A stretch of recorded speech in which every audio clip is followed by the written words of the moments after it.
Namataan sina Jericho Rosales at Janine Gutierrez na magkasamang namimili sa isang grocery store. Kapansin-pansin ang kanilang masayang aura habang sila'y naglalakad sa pagitan ng mga stand.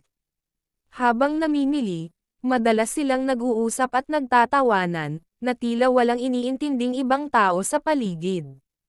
Maraming mga mamimili ang napahinto upang pagmasdan ang dalawa at kumuha ng larawan. Hindi alintana ng magkasintahan ang atensyon ng publiko, nanatili silang kalmado at magiliw.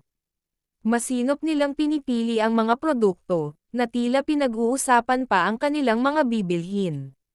Makikita ang kanilang pagiging sweet. Hindi naiwasang mapansin ng ilang tao ang kanilang magandang chemistry at natural na pag-uugali.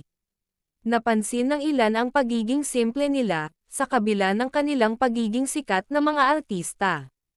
Matapos ang kanilang pamimili, magkasamang lumabas ang dalawa, hawak ang mga paper bags, habang tuloy ang kwentuhan at tawanan.